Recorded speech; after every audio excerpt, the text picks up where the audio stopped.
그리고 나서 그 기사들은 어떻게 됐느냐? 지금 기사들 찾아보면 전부 사라진 상태입니다. 이 기사를 끌어다 올렸던 어떤 기자도 오보정정 보도를 하지 않고 있고요.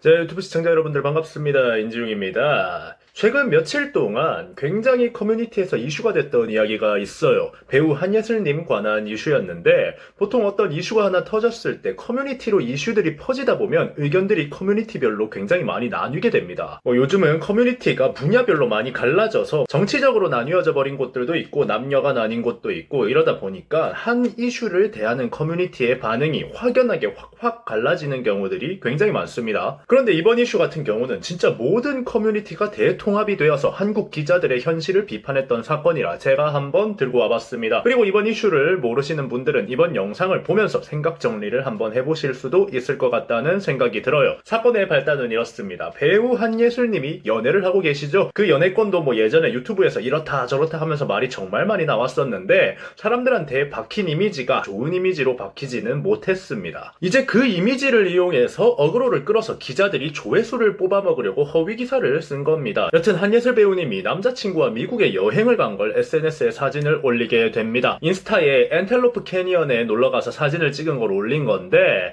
이걸 올리니까 연예부 기자 하나가 갑자기 이런 기사를 써요. 엔텔로프 캐니언 투어 때는 가이드들이 관광지가 훼손되지 않도록 만지거나 올라서는 걸 막고 있다. 실제로 협곡 앞에 표지판에는 암벽 등반 및 하이킹 금지라는 표시가 있다. 그런데 한예슬은 그걸 무시하고 미국 관광지를 훼손했고 거기서 서스름없이 사진을 찍은 것이다. 한국의 톱스타가 이런 행동을 하는 게 한국 망신이 아니면 도대체 뭐냐, 이런 주장을 담은 기사를 쓴 거죠. 워낙에 한예슬 배우가 연예인치고는 마이웨이를 추구하는 모습들을 많이 보여주기도 했고 사람들 사이에서 이미지도 마이웨이고, 그렇다 보니까 이런 기사를 쓰면은 사람들은 한예슬이 또 마이웨이 하다가 사고를 쳤구나, 아이고 한국 망신이다 하면서 인스타로 몰려가서 한예슬 배우를 공격을 하는 거죠. 그리고 정말 K 기자님들은 너무나 훌륭하게도 이 기사 하나만 보고 그대로 기사를 싹 긁어다가 복사 붙여넣기를 하게 되면서 삽시간에 이 기사는 엄청난 속도로 퍼져나갔고 쓰여진 당일 연예부 기사 1위를 당당하게 차지하게 됩니다. 덕분에 엄청난 공격을 받고 한예슬님은 인스타에서 사진을 내리게 됩니다. 그리고 나서 어떻게 됐을까요?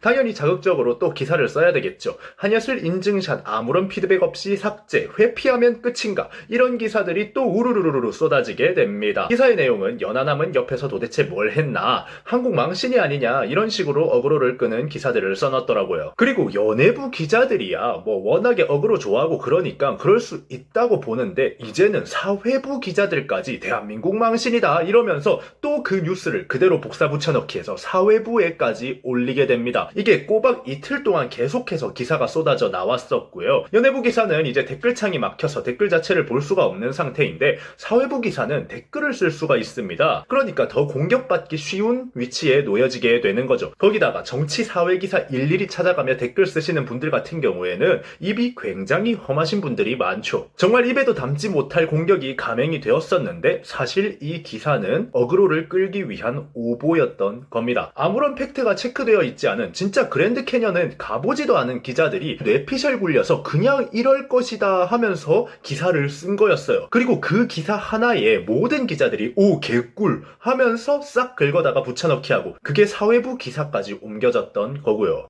뿅. 자, 사실 실상은 이랬습니다. 실제로 저기에 다녀온 사람들이 커뮤니티에 지금 이 기사들과 지금 이런 상황들은 이상하다라는 글을 올리게 됩니다. 암벽 등반 금지 표시판이 있는 거는 사실이라고 합니다. 그런데 여기서 말하는 암벽 등반은 그냥 밟고 올라서서 사진 찍는 이런 것들이 아니라 장비를 들고 다니면서 못과 망치로 줄을 연결해서 이동하는 진짜 찐 암벽 등반 있잖아요. 그거를 금지하는 거예요. 문화재에 못질하고 망치질을 하면서 암벽 등반하면 당연히 안 되는 거니까 이건 뭐 당연한 표지판인 거죠. 그것 때문에 표지판을 세워둔 건데, 이제 그 표지판을 기자가 암벽 등반이 금지인데 한예슬이 암벽 밟고 사진을 찍었음, 우와 이거 대한민국 망신이네 이러면서 기사를 쓴 거예요. 실상은 저기는 가이드 코스라고 합니다. 저기를 지나다닐 때에는 현지 원주민 가이드가 없으면 입장이 불가한 곳이라고 해요. 그리고 현지 원주민들이 사진을 찍어도 되는 장소와 찍지 말아야 할 장소를 구분까지 다 해주고 사진을 찍을 장소에 도착하면 사진 찍으라고 오히려 권한대요. 그러니까 한예슬 배우는 사진을 찍어도 되는 장소에서 가이드의 허락을 받고 사진을 찍은 거죠. 실제로 많은 모델분들이나 인플루언서들이 이런 분위기 있는 사진을 찍기 위해서 찾아가는 장소라고 합니다. 현지에서 올라온 이런 사진들만 봐도 어느 정도까지 포징이 허용되고 사진이 허용되는지 감이 오실 거라고 생각을 합니다. 뭐 한예슬 배우가 찍은 정도는 당연히 허용이 되는 수준이고요. 그리고 나서 그 기사들은 어떻게 됐느냐? 지금 기사들 찾아보면 전부 사라진 상태입니다. 이 기사를 끌어다 올렸던 어떤 기자도 오보정정 보도를 하지 않고 있고요.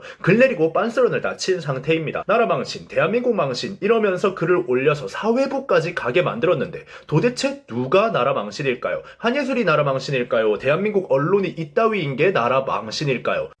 뿅. 자, 저도 연예계 이슈를 이야기하는 사람으로서 100% 맞는 말을 한다고 생각하지 않습니다. 어떤 이슈가 터졌을 때 그냥 경험을 토대로 연예계에서는 이런 상황이었을 것이다 하고 이야기를 하는 사람일 뿐이니까요. 그러다 보면 개인의 사견도 들어가고 개인의 가치관도 들어가고 이렇게 되면서 찬성과 반대가 갈리기도 합니다. 너무 심하게 찬반이 갈리는 문제나 내가 중립적으로 이야기를 하지 못했구나 싶은 것들은 영상을 내리기도 합니다. 이게 유튜브 운영을 하다 보니까 어느 정도까지 이야기해야 되는지 어느 정도 이제는 감이 잡히더라고요. 예전에는 그런 거 없이 빠꾸 없이 그냥 생각나는 대로 다 던졌었는데 논란의 중심에 서고 그러기도 하다 보니까 더 신경을 쓰게 되는 것 같습니다. 그런데 찬성과 반대가 갈리는 이야기가 아니라 이거는 그냥 순수하게 어그로를 끌기 위한 전혀 틀려먹은 내용을 기사로 쓴 거잖아요. 그런 기사가 하나 나왔다고 해서 주변에 있는 모든 기자들이 그것도 연예계를 넘어서 사회부 기자들까지 끌거다가 나르는 상태를 보니까 이게 참 맞나 싶습니다. 저도 주변에 아는 기자님들 참 많습니다. 제가 아는 기자님들은 진짜 취재라는 걸 하시는 올바른 기사가 뭔지 아시는 그런 분들입니다. 실제로 저도 취재를 몇 번 도와드린 적도 있고요. 많은 기자님들이 올바르고 좋은 팩트에 기반한 취재를 하기 위해서 노력을 하십니다. 그런데 그런 기자님들은 기사를 당연하게도 많이 찍어낼 수가 없겠죠. 제가 예전에 경향신문 인터뷰에 한번 참여를 한 적이 있습니다. 그 인터뷰를 맡으신 기자님은 한국 K-팝이 떠오르고 있는데 연습생 시스템이 너무나 불합리하다고 생각을 해서 기사를 쓰려고 취재 중이라고 하셨어요. 그래서 기사 한 편을 쓰기 위해서 신인개발부 사람들부터 시작해서 아이돌 트레이너, 연습생을 했다가 데뷔에 실패한 사람, 현역 아이돌 등등 거의 10명에 가까운 사람들을 직접 스케줄을 맞춰서 만나가며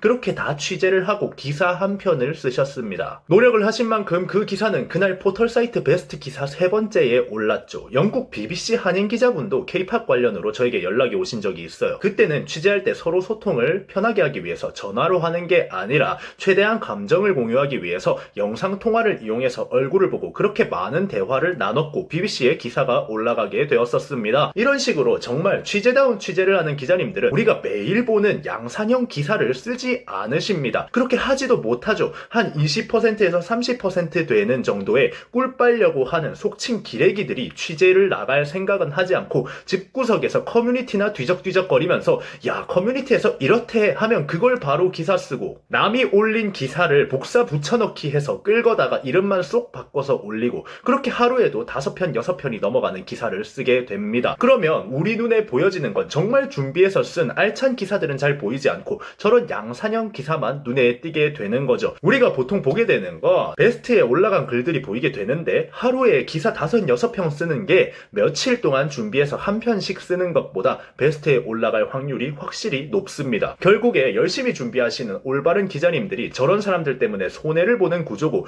그렇게 기자님들 이미지가 점점 망가지는 거죠. 기자들이 이렇게 변해갈 수밖에 없는 이유도 분명히 있을 겁니다. 사회적인 분위기가 문제가 터졌을 때만 집중되고 그 뒤에 후속 조치에 대한 관심이 별로 없습니다. 기자들이 누구보다 거기에 대해서 잘 알고 잘 느끼고 있을 겁니다. 그래서 이런 말도 안 되는 사건이 터졌을 때도 팩트체크가 안 된 기사가 줄줄이 나오고 정작 팩트체크가 되었을 때는 그 누구도 후속 조치나 기사를 쓰려고 하지 않죠. 예전에는 어떤 억울한 일이 있거나 사회적인 현상에 대해서 해결을 바랄 때 기자님들을 통해서 정보를 뿌리고 공론화를 시켜서 해결을 하려고 했었습니다. 하지만 지금은 말이죠. 주변에서 그런 일들을 하겠다라고 연락이 오면은 저는 개인적으로 말립니다. 올바른 기자님들이 분명히 있겠지만 그렇지 못한 기자들이 훨씬 빠르고 사람들이 어떻게 해야지 기사를 클릭하는지 잘 알기에 절대 원하는 결과가 나오지 않고 해결되지도 않을 것이며 후속 조치는 일어나지 않을 테니까요. 정말 모 아니면 도가 되어버리는 겁니다. 이번 한예슬 사태는 어쩌다가 국민들이 언론에 대한 믿음이 이 지경까지 오게 되었는지 너무나 잘 보여주는 사례였다라는 생각이 드네요.